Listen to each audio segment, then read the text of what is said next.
سبق دیا گیا وہ سبق یہ دیا گیا کہ ہم اس دنیا میں جو کچھ بھی کریں گے،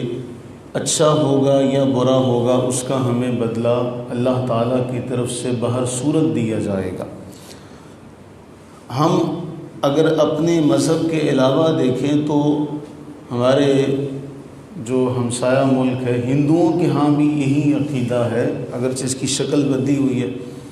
ان کا کہنا یہ ہے کہ اگر کوئی اچھا کام کیا جائے تو اس کا نتیجہ یہ نکلے گا کہ اگلے جنم میں کسی اچھے وجود کے اندر، شریر کے اندر روح دوبارہ لوٹائی جائے گی، ورنہ اس کی سزا یہ ہوگی کہ کسی جانور کے وجود میں روح کو دوبارہ لوٹا دیا جائے۔ یعنی جزا اور سزا کا تصور ہم دیکھتے ہیں کہ مذاہب عالم میں پایا جاتا ہے، لیکن سب سے جامع ترین تصور جو ہے وہ ہمارے مذہب اسلام میں ہے۔ رسول اللہ صلی اللہ تعالی علیہ وآلہ وبارک وسلم نے سورہ مطففین کی ایک آیت کی تفسیر بیان کی۔ حضرت سیدنا عبداللہ ابن عمر رضی اللہ تعالیٰ عنہ بیان کرتے ہیں کہ رسول اللہ صلی اللہ علیہ وسلم نے سورہ مطففین کی اس آیت کے بارے میں یوم یقوم الناس لرب العالمین، کہ جس دن لوگ رب العالمین کے سامنے کھڑے ہوں گے اس وقت حال کیا ہوگا، اس کا کچھ احوال بیان کیا۔ اگر ہم دنیاوی اعتبار سے دیکھیں تو شاید آپ نے کبھی دیکھا ہو کہ جب کبھی عدالت میں جانے کا اللہ تعالیٰ ویسے ہم سب کو محفوظ و مامون فرمائے،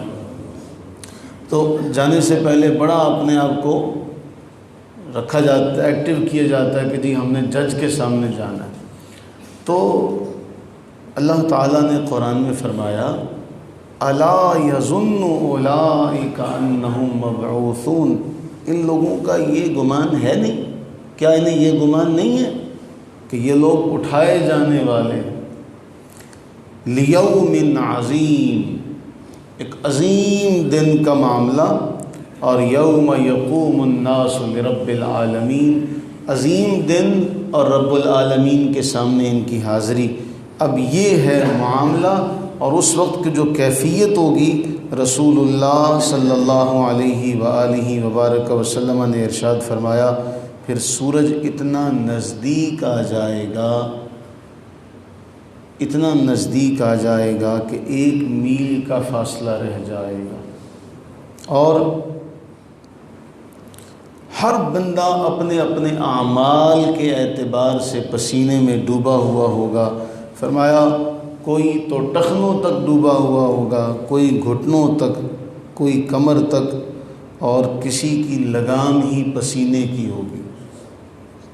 اور رسول اللہ صلی اللہ علیہ وسلم نے اس کی تشریح میں اپنے منہ کی طرف اشارہ کیا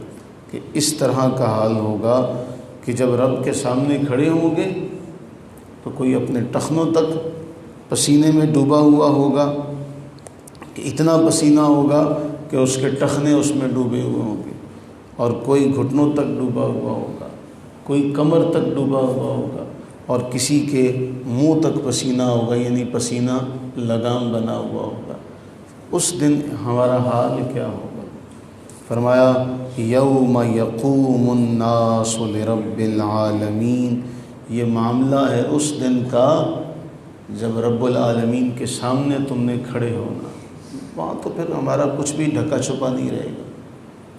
تو اس کے حوالے سے رسول اللہ علیہ الصلوۃ والتسلیم کی ایک حدیث ہم نے اس سے پہلے کئی بار پڑھی ہے کہ اس موقع پر اللہ کا فضل ہی ہے جو انسان کو بچا لے، اللہ کا فضل ہی ہے جو انسان کو بچا لے، ورنہ اگر وہ عدل و انصاف کا معاملہ کرے تو پھر ہم میں سے کوئی بھی نہیں ہے جو بچ سکے۔ ہم میں سے کسی کے پاس یہ دعویٰ نہیں کوئی کر سکتا جی ہم نے کوئی گناہ نہیں کیا یا ہم میں کوئی خامی موجود نہیں ہے۔ تو اللہ سے یہ دعا کریں کہ اللہ تعالیٰ نے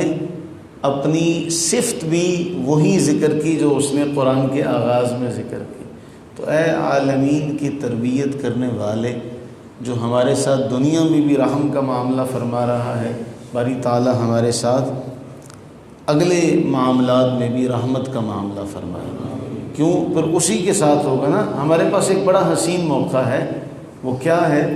کہ میدان محشر میں جب سارے کے سارے